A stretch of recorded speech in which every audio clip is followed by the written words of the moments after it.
Bonjour à toi.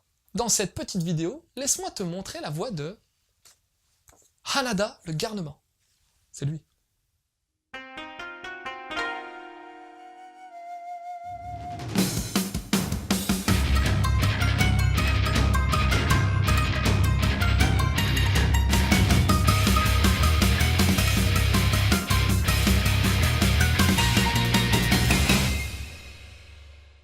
Hanada, c'est un petit garçon d'environ 9 ans qui vit dans la campagne japonaise durant les années 50.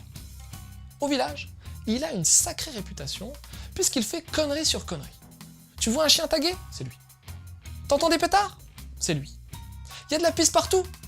C'est certainement lui. Même s'il n'est pas méchant, il enquiquine bien sa famille et les autres habitants du village. Sauf qu'un jour, il va lui arriver une sacrée tuile. Ouais. En fonçant à toute berzingue en vélo, après avoir pété la télé noir et blanc de la famille, il se fait percuter par une bagnole. Rassure-toi, il va en réchapper, mais à quel prix? Car depuis son accident, Hanada développe un pouvoir tout particulier, celui de voir et d'entendre les fantômes, un des rares trucs qui le fait flipper. Tu t'en doutes, ces fantômes sont là pour lui demander de l'aider, mais comment va réagir celui qui ne pense qu'à emmerder son prochain? La réponse est dans ce manga.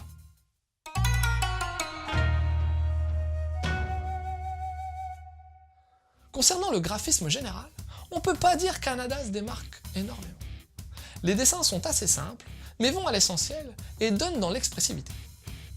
Les décors sont peu présents, mais réussissent à immerger le lecteur dans la campagne japonaise. Un bon point. Un autre bon point, c'est certaines scènes où les fantômes tentent de faire peur à Hanada. On sent qu'Ishiki maîtrise son trait et est capable de rendre son dessin très vivant. La réal, quant à elle, est solide. Sans en abuser, la mangaka utilise à bon escient les découpages en diagonale et rend la narration fluide et dynamique, ce qui fait d'Hanada le garnement un manga techniquement réussi et ce, sans forcément en avoir l'air. On a le droit à une belle édition de la part de Kiun dans la collection Kizuna.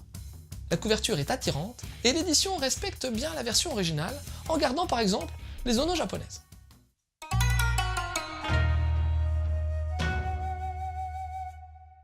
C'est Ishiki Makoto qui a signé ce titre. Elle n'est pas hyper connue du public français, mais on lui doit tout de même Piano no Mori, Piano Forest, dont t'as peut-être vu l'adaptation en film d'animation. Autant dire que c'est pas n'importe qui non plus.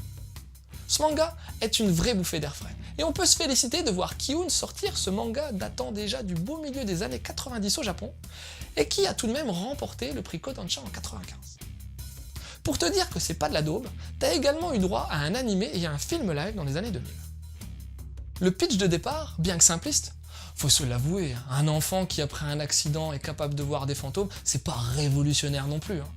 A tout de même un bon petit potentiel. Le petit Hanada est plutôt sympa comme perso et son côté tête à claque n'est pas si prononcé que ça. En plus, il va pas mal évoluer au fil de ses rencontres et Hanada laissera apparaître un aspect touchant de sa personnalité en voulant aider les fantômes comme par exemple Chihiro la chienne.